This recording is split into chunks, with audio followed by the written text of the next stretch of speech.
Hello दोस्तों, नमस्कार। स्वागत है आपको हमारे YouTube चैनल प्राची वर्ल्ड में। आशा करते हैं दोस्तों आप अच्छे होंगे, स्वस्थ होंगे, कुशल मंगल होंगे।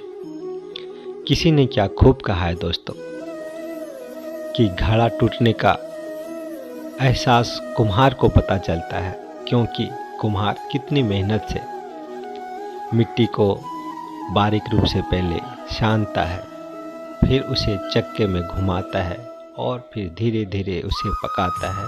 और जब वह घड़ा टूट जाती है तब उसी कुम्हार को पता चलता है कि हमने कितना मेहनत करके घड़ा को बनाया और वह घड़ा टूट गया। उसी तरह से जो परिवार का मुखिया होता है दोस्तों, और जब परिवार बिखर जाता है, टूट जाता है, तब उस परिवार के मुखिया को पता चलता है कि हमने क्या खोया है। ऐसा ही एक कहानी आप लोगों के बीच लेकर आया हूं दोस्तों। आशा करेंगे कि यह कहानी आपको बहुत अच्छा लगेगा। यह छोटी कहानी बड़ी सीख देगी दोस्तों। एक बार की बात है दोस्तों, एक कॉलोनी में दो परिवार रहते थे। वो दोनों परिवार एक दूसरे के पड़ोसी थे। उन दोनों परिवारों में धन दौलत, सुख सुविधाओं की कोई भी कमी नहीं थी। उस परिवार में 6 सदस्य थे। उसमें जो मुखिया था वो दादा दादी था और उसके बच्चे थे, और उसका 2 पोता पोती एक साथ रहते थे। उन दोनों परिवारों में यह अंतर था दोस्तों कि एक परिवार हमेशा सुख शांति, मेल मिलाप, हंसी पूर्वक अपने जीवन यापन करते थे, और दूसरा परिवार था वो हमेशा आपस में लड़ाई झगड़ा करते रहते थे। कोई न कोई कारण से आपस में कोई न कोई विवाद होते ही रहता था।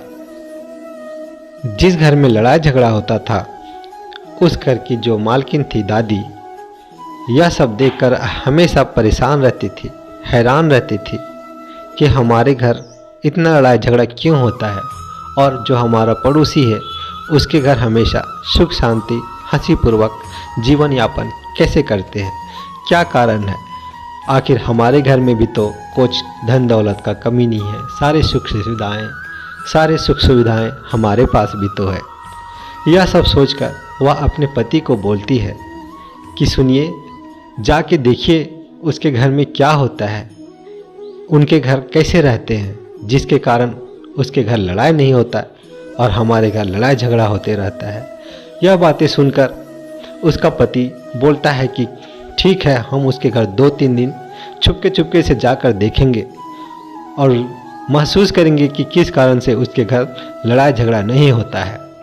वह पहला दिन जाता है और पड़ोसी के घर के किनारे में एक खिड़की से झांक कर वह देखता है कि उस घर की जो बहू है घर में पोछा मार रही होती है। जब पोछा मार रही थी तो किचन से आवाज़ आता है। उसकी जो सास है उसे बुलाती है, तो उसकी बहू पोछा मारने को छोड़कर और उस बाल्टी को वहीं छोड़ देती है और दौड़ी दौड़ी किचन की ओर जाती है। उतने में ही उसका पति रूम से बाहर निकलता है और बाल्टी से टकरा जाता है, और बाल्टी का जितना पानी रहता है फर्श में बिखर जाता है, आसपास के सामान में लग जाता है, सामान गीला हो जाता है।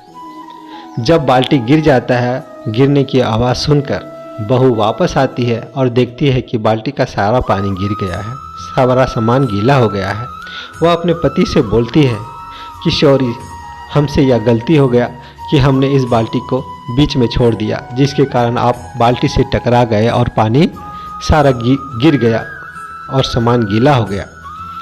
यह बातें सुनकर उसका पति बोलता है, आई एम सॉरी, हमसे गलती हो गया, हमने देखा नहीं कि यहाँ पे बाल्टी है, जिसके कारण बाल्टी से हम टकरा गए और पानी गिर गया, सारा सामान गीला हो गया, इससे तुम्हारा काम और भी बढ़ गया।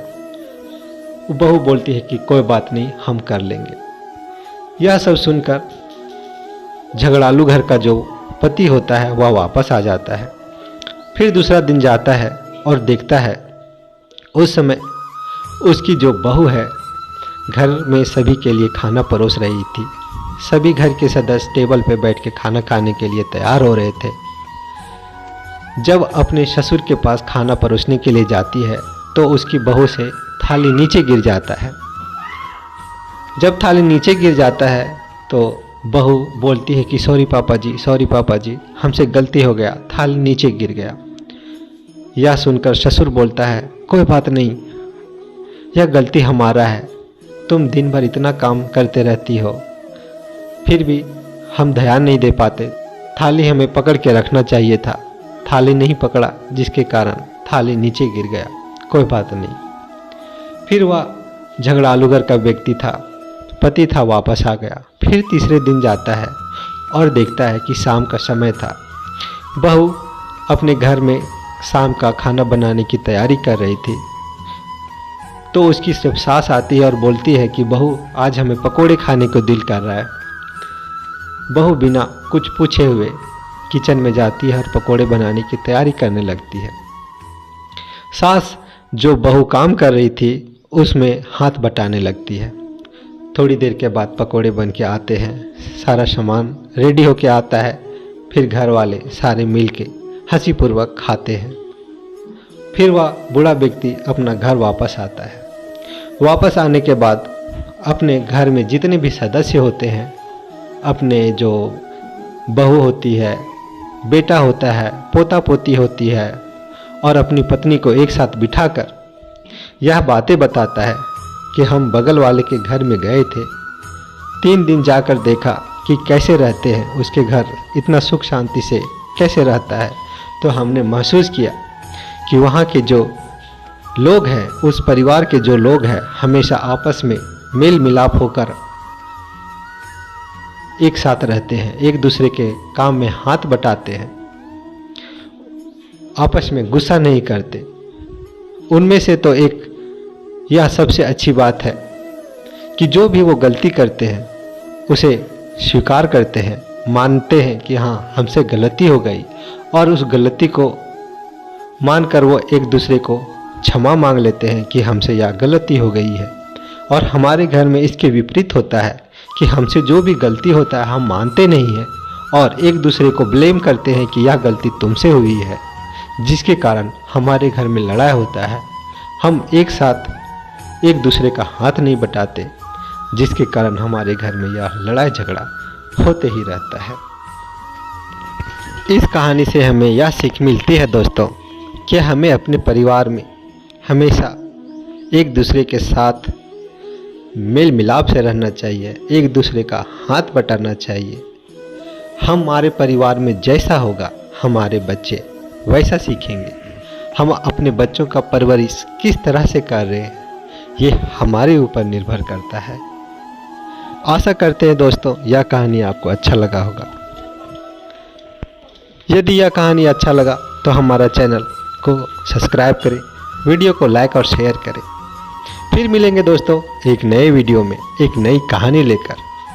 तब तक अपना ख्याल रखिए, अपना परिवार का ख्याल रखिए, अपने दोस्तों का ख्याल रखिए।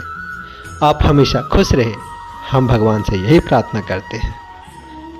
यह वीडियो देखने के लिए आपको बहुत बहुत धन्यवाद।